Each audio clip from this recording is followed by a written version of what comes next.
welcome back to my channel. If you're new here, hi, my name is Karishma. I talk about sustainability, I talk about the environment, I talk about the climate crisis and all things, nature and earthy. Today we're doing kind of a documentary review. I watched Planet of the Humans and I'm going to review it and I didn't like it. Spoiler alert, I didn't like it, but we'll kind of get into the reasons why in a second. Before we start though, remember to like and subscribe. That would make me very, very happy. And follow me on Instagram. My handle is @_MakeEarthGreatAgain, where I also kind of talk about sustainability, talk about climate change, and share like bite-sized pieces of content when it comes to the environment. So give me a follow. I'm sure there's something on there that you'll like. Okay, so Planet of the Humans.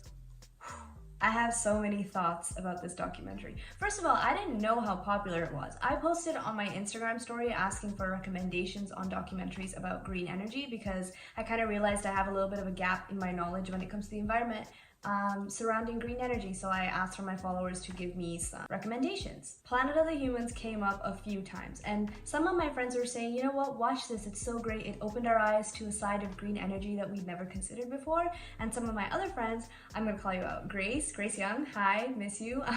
Grace is a relentless advocate for green energy, and she told me to watch Planet of the Humans if I want to make myself angry. So naturally, I had to watch this movie, seeing that people either love it or hate it. The film was made by Michael Moore and Jeff Gibbs and was supposed to inspire kind of like a global awakening to the climate crisis and its driving factors. And the main thing it's about is pulling back the veil on green energy, and I'll say that in air quotes, like pulling back the veil on green energy and exposing it for what it is, which is net bad for the planet. It was released last year and this year on YouTube for free on Earth Day, which was, very controversial, and it was totally polarizing. Some people saw Michael Moore as a messiah who's come to like open our eyes to the truth, and some people saw it as horrendous misinformation. Basically, the way I see it, the movie is about two things. Firstly, it's about how humans have destroyed the planet through their insatiable capitalism and consumerism. And secondly, it completely bashes on renewable energy. Basically, I think Michael Moore is right about the first part, about the whole capitalism, consumerism part, but he gets a little eco-fascist when it comes to that, and the second part was just a shit show. Let's start with what I didn't like first, and let's talk about renewable energy. So, super quick brain blitz information bite, knowledge vomit. Renewable energy is basically energy that's generated from sources that don't run out, like solar power and wind power. Moore focuses on slandering solar and wind power, but completely ignores all the other forms of renewable energy that exist. He fails to mention things like geothermal energy, which is energy from hot rocks inside the Earth's crust. He fails to mention hydroelectricity, which is energy generated from like gravity and water. If you've ever seen a dam, falling water turns turbines, makes energy, that's basically it.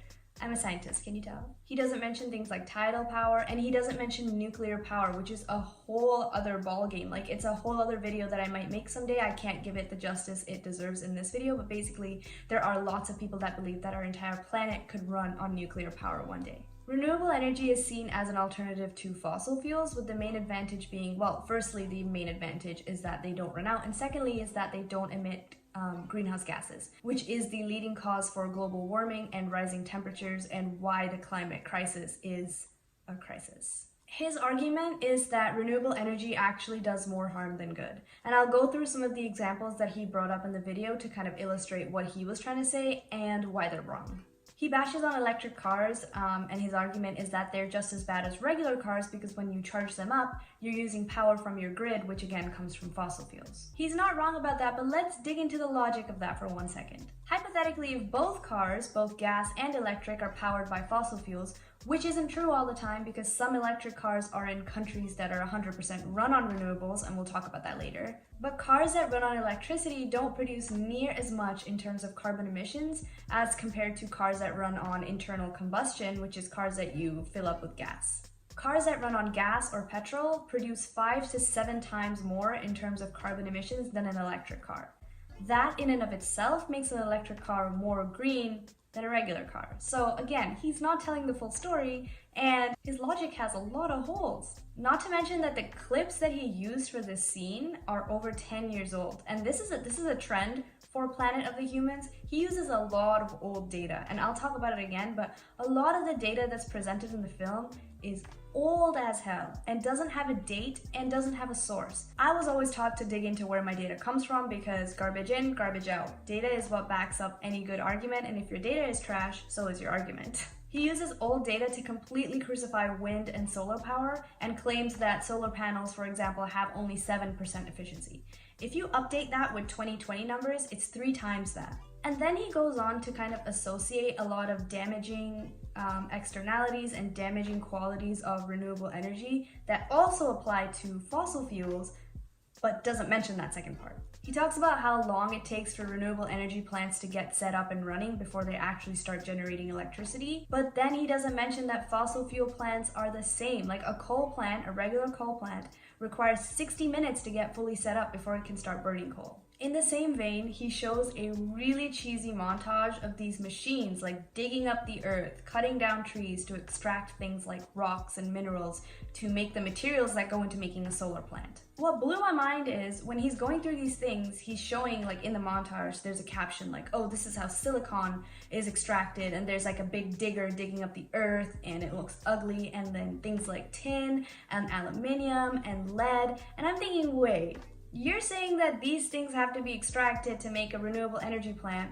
but these things that you're mentioning, silicon, tin, lead, aluminium, and a bunch of other things, are also in like every other thing we own? Like, you know that the same extraction process that you're demonizing for steel is the same steel that goes into our house, our cars, lead that goes into our pencils, aluminium that we drink Coke out of, and the same things that go into making a coal plant or a natural gas plant. So it doesn't make sense to vilify these things and just associate them with renewable energy, because even if renewable energy just didn't exist, these things would still be extracted in the same way for everything else that we need them for. That's why I find the film a little bit shady. Like, this is obvious misdirection. Then he comes for biomass, which is burning wood chips for energy, so cutting down forests, and he thinks that this is extremely damaging because forests are the lungs of our planet. And honestly, I agree. Forests aren't renewable. And as much as people think that wood just grows back as a tree, forests aren't renewable. It takes decades for a forest to look like what it does today, with tall trees, lots of foliage, a rich forest floor, and enough biodiversity to support like an ecosystem. That doesn't just grow back. That takes decades, and in my opinion, that is non-renewable. And so a lot of environmentalists are actually against biomass as a form of renewable energy, or as a form of energy in general. So he is right when he says that we should be careful when we hear the word green energy, and we should dig deeper and ask questions as to where that energy is coming from. Because if it's coming from places like biomass plants, then that's not exactly good for the environment, and in my head, that's greenwashing. But then he uses biomass, which is a damaging form of green energy. He uses that to kind of crucify all other forms of renewable energy, which just isn't true. He says that green energy can never fully replace fossil fuels, and he brings up popular examples like Germany. So a graphic comes up on the screen, and it's a little pie chart, and it shows you that Germany's consumption of solar and wind power is under 4%. Again, there is no date or source on this piece of data. The truth is that today, 40% of Germany's energy comes from solar and wind power, and they're trying to push that number up. So he says that renewables can't replace fossil fuels, but tell that to Iceland. They've been running on 100% geothermal and hydroelectricity for a while now. So all in all, his arguments about green energy are pretty much just wrong. His arguments that it can't replace fossil fuels are wrong because it's already happening, and his argument that it's net damaging for the planet is also wrong. I was reading a critique of this film on the internet, and I came across an article by Yale Climate Connections, and Dana Nucitelli, I think that's how you say her name, Dana Nucitelli says that Michael Moore's argument against green energy is kind of like saying, well, sugar is bad for you and you should avoid it, and since fruit contains sugar, eating strawberries is no healthier than eating the cheesecake, so we should just go ahead and eat the cheesecake. Green energy certainly has its flaws, and it has a long way to go before it becomes perfect, but is it better than fossil fuels? Yes. And just because it's not the perfect solution doesn't mean we can't take steps towards the perfect solution. If you start taking steps to being more sustainable, no matter how small, you are making a difference, and the same argument applies here. Green energy is better than fossil fuels. And it might not be perfect, but that doesn't mean we shouldn't go down that route and just stick to what we know. Let's talk about the other part of the film where Michael Moore kind of talks about population and consumerism, and I'll give you guys my thoughts on that. First of all, let's talk about the term eco-fascism. And this has come up a lot recently, and I kind of wanted to clear up what it means, at least to me. Fascism started out as a political system, but nowadays it's more seen as a set of beliefs. It's where you believe that the equality of all people isn't what will lead your country, your organization, like whatever your greater whole is to success, but rather what will get you there is strengthening society through weeding out the weak. It's the idea that some people have to make sacrifices for the greater good. Not everybody, but some people. Eco-fascism is taking that mentality and applying it to the climate. It's like saying that we should sacrifice some of our own interests to protect nature and the earth as a whole. And I actually kind of agree with that. I'm not a fascist, hear me out, but I kind of agree with that part. I sacrifice my own interests for the environment all the time. I went vegetarian for that reason. I stopped buying fast fashion for that reason. I committed to a very secondhand lifestyle for that reason. Like, why do you think I take the little compost box from my kitchen, walk down to the garden, open the compost, put it in, mix it together? That is sacrificing the extra 5 minutes I'd have every day if I didn't do that for the sake of the climate. But the thing is, today, that's not what eco-fascism is about. It's used as a weapon to kind of justify discrimination, injustices, and violence against certain groups of people. It's especially used by far-right groups to kind of justify their views on the third world and as an excuse to oppress people like immigrants and people of other races. For example, have you ever heard someone say, our world would basically be saved if all those people in India and Africa and the Middle East stopped having so many babies, climate change wouldn't even be a problem. This is eco-fascism. It's a tool to blame certain populations for problems that are really everybody's responsibility, like protecting the environment. The far right needs reasons to hate on minorities, and this is one of them. But here's some ammunition for you. If someone ever comes at you with the whole, if everyone stopped having babies in the global south, we'd be saved argument, you can hit them with, did you know that the average American has a carbon footprint of 16.2 tons of carbon dioxide per year, and Canada, not far behind, we're 15 tons. Meanwhile, a citizen of the global south, let's say Kenya, has a carbon footprint of 0.36 tons of carbon dioxide. It would take 45 Kenyans to have the same impact on this planet as one American. So please tell me again that population is the problem. Go ahead. Even places like India, which is developing really fast, the average Indian has a carbon footprint of 2 tons of carbon dioxide per year. So is the issue that, all these minorities are having more babies, or is the issue that the global north and the first world has consumption habits that are through the roof? So am I calling Michael Moore a fascist? No, absolutely not. I'm not doing that. Fascist is a term that is very heavy, carries a lot of history, and I use it with a lot of caution, so no, I'm not calling him a fascist. But am I saying that his argument that population is the reason we're going under is a little eco-fascist? Yes, it is. A little. Let's be honest. So what is he right about? A quote that stuck with me from the movie is that infinite growth on a finite planet is suicide.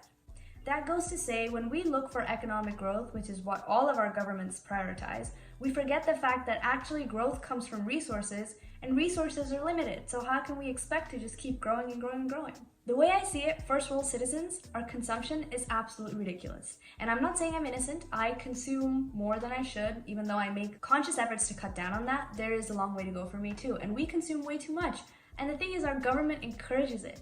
More extraction, more production, more sales, more stuff, more profits, more money, more, and it just needs to stop because our planet can't keep up with that. And I really wish Michael Moore had talked about that more because that's a really good point, and I think that's something that all of us as people and governments and corporations need to hear. Michael Moore was really good at pulling at my heartstrings. There was a very emotional scene at the end of the movie about an orangutan trying to hold on to the last tree as his whole home, his forest, gets cut down. And yeah, that made me really emotional because I love animals and I loved that orangutan and I didn't want it to lose its home.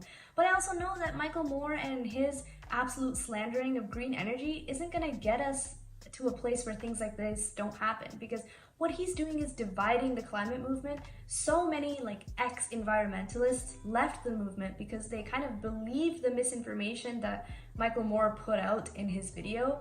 And that makes me really disappointed, actually, because as creators, we have a responsibility to put out content that is not only inspiring and educational, but also factually correct.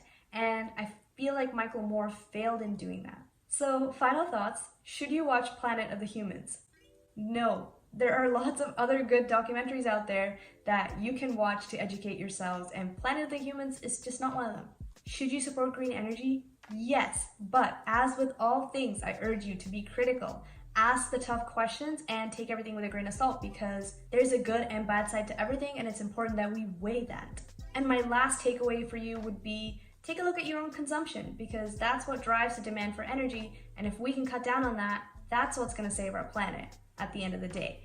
And not just your own energy, but again, ask the tough questions to your favorite brands. Vote for people that you believe will protect the planet as well as the people on it. And spread the word. Not enough people know that this is an emergency and it needs to be treated as such. Thank you for watching today, everyone. I hope you liked this video. I know I got a little emotional and preachy in parts. I'm sorry if I did.